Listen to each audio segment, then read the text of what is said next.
आपकी नागरिकता त्यागने की क्या क्या विधियां हैं। देखिए, इच्छा अनुसार भी आप नागरिकता के त्याग कर सकते हैं, आपको बर्खास्त भी किया जा सकता है और सरकार द्वारा नागरिकता से आपको वंचित भी किया जा सकता है। तो चलिए देखते हैं कि इच्छा अनुसार आप किस प्रकार से नागरिकता का त्याग कर सकते हैं।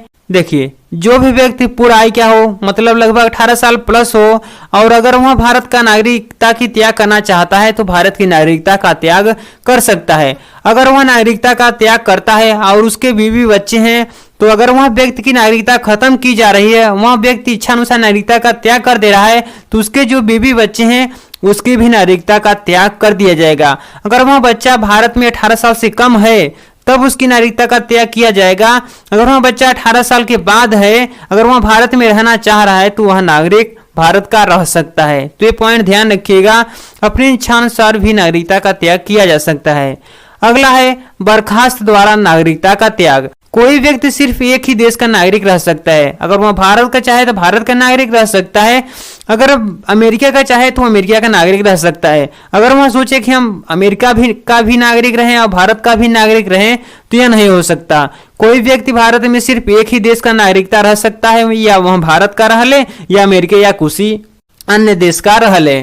तो अगर वह किसी दूसरे देश की नागरिकता को ग्रहण करता है तो भारत की नागरिकता उसे समाप्त कर दी जाएगी। तो बर्खास्तगी द्वारा नागरिकता का त्याग।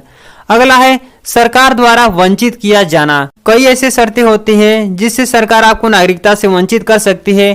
पहला शर्त यह है कि यदि नागरिक संविधान का अपमान करता है, अगर वह व्यक्ति संविधान का अपमान कर रहा है बार बार, तो उसकी नागरिकता समाप्त कर दी जाएगी। दूसरा शर्त यह है, अगर किसी दूसरे देश से आकर भारत में फर्जी रूप से नागरिकता बनवा ली है तो उसकी नागरिकता भी समाप्त की जा सकती है। युद्ध के समय शत्रुओं की सहायता करने पर भी नागरिकता खत्म की जा सकती है। पंजीकरण या देशीकरण के माध्यम से प्राप्त नागरिकता के 5 वर्ष के दौरान किसी भी देश में 2 वर्ष के कैद हुए।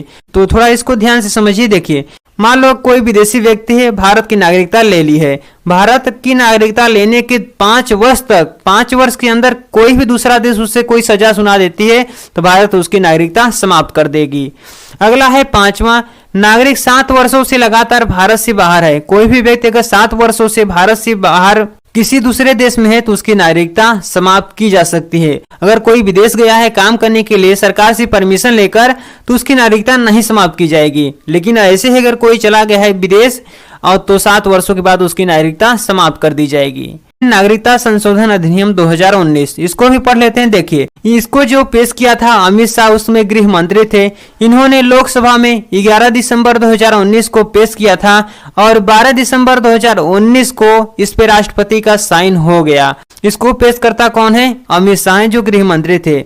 इसमें क्या था कि इस अधिनियम के द्वारा 31 दिसंबर 2014 के पहले, मतलब 31 दिसंबर 2014 के पहले जो पाकिस्तान से, बांग्लादेश, अफगानिस्तान से भारत आए हिंदू, बौद्ध, सिख धर्म, जैन, पारसी और ईसाई को भारत की नागरिकता प्रदान की जाएगी। इसमें आप ध्यान रखिएगा कि इसमें देखिए मुस्लिमों को शामिल नहीं किया गया है।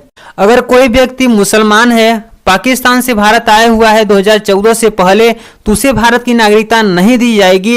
अगर वह हिंदू है, बौद्ध है, सिख है, जैन है, पारसी है, ईसाई है तो उसे नागरिकता दी जाएगी। इसीलिए संशोधन अधिनियम जो 2019 था इसका खूब विरोध हो रहा था। यह संशोधन अधिनियम आने के बाद अनुच्छेद 14 का उल्लंघन हुआ। अनुच्छेद हमारा 14 कहता है कि भारत किसी के भी साथ जाति, धर्म, लिंग, स्थान, याद के आधार पर कोई भी भेदभाव नहीं करेगा। लेकिन यहाँ क्या हुआ, मुस्लिमों को निशाना बनाकर यहाँ भेद किया गया। तो इसी 14 का यहाँ क्या हुआ, उल्लंघन किया गया। नोट आप यहाँ ध्यान रखिएगा कि 2019 के विधेयक में भारतीय नागरिकता प्रदान करने के लिए आवश्यक 11 वर्ष से घटाकर 5 वर्ष कर दिया गया है। अगर कोई व्यक्ति 5 वर्ष तक भारत में रह रहा है तो उसे नागरिकता दी जाएगी। पहले क्या था, 11 वर्ष था कि जो व्यक्ति 11 वर्ष तक भारत में रहेगा उसको नागरिकता दी जाएगी, और 2019 के तहत अब यहाँ 5 वर्ष कर दिया गया है। तो क्लियर हुआ। तो दोस्तों ये हमारा समाप्त हुआ। भारत का प्रथम नागरिक कौन होता है? राष्ट्रपति होता है। हम कहाँ के नागरिक हैं? हम सिर्फ भारत के नागरिक हैं।